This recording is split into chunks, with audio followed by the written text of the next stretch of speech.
Congratulations. Job well done. You're doing a great job, and you are not your mistakes, nor are you defined by your momentary lapses in judgment or your temporary situation that may not be your ideal of success. So, honestly, you don't have to bind yourself to that mentally or emotionally. What I mean is, if this place is not permanent to you, then don't allow your feelings and thoughts to take up permanent residence.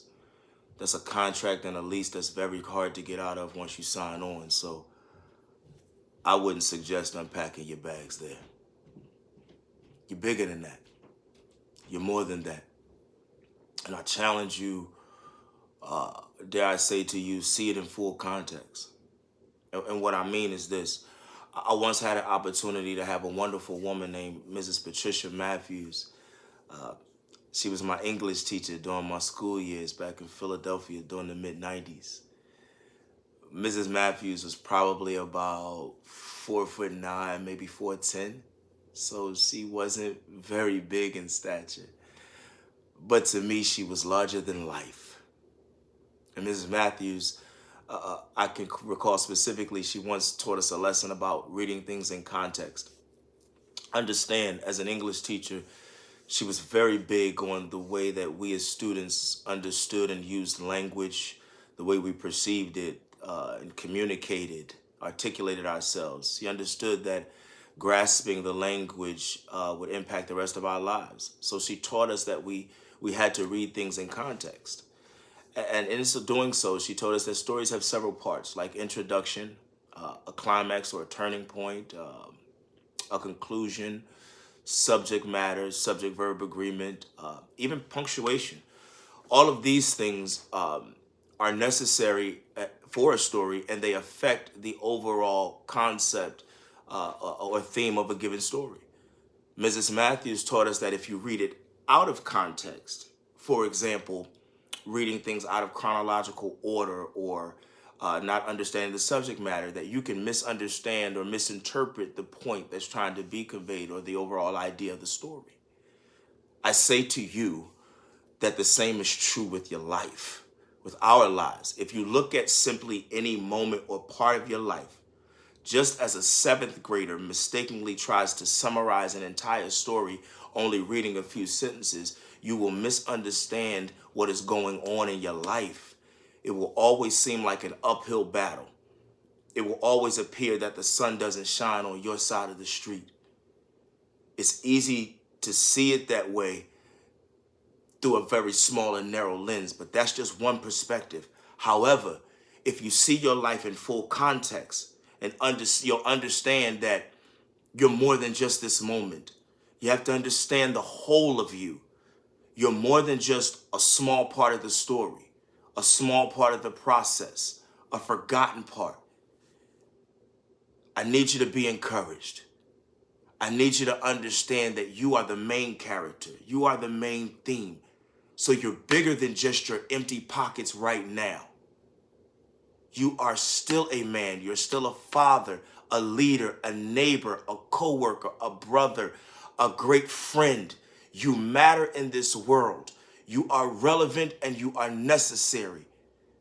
And unfortunately, we don't get to go off and stop being a part of what's going on. We don't get to stop being a part of the family. We don't get to stop being an integral part of the community that we are in because we just don't feel like it right now.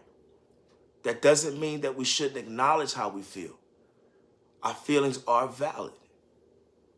I believe that we should have the opportunity to process through our feelings. So if you have to talk, then talk it out. If you got to go for exercise, then do so. Even if you have to sit still and cry, then cry it out. It's okay. Take a moment and get that out of you because you are human. But when it's done, we do have to get back up. Recognize that I'm not shouting at you, I'm not yelling at you or trying to challenge your manhood.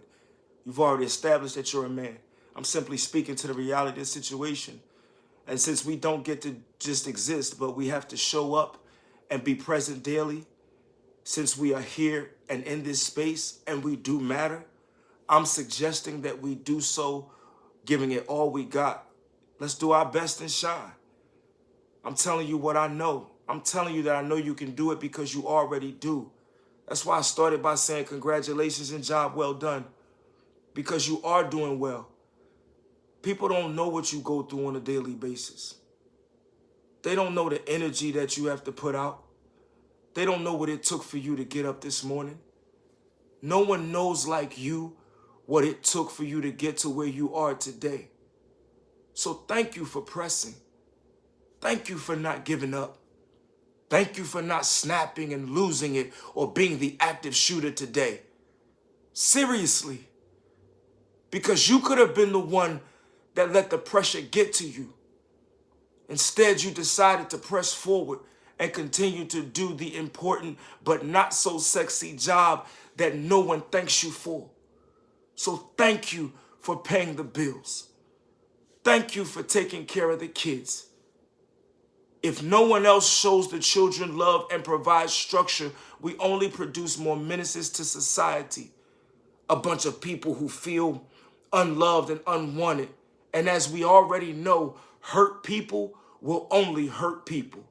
So thank you for keeping humanity above water. Thank you that you would not let it go down in an ugly way on your watch.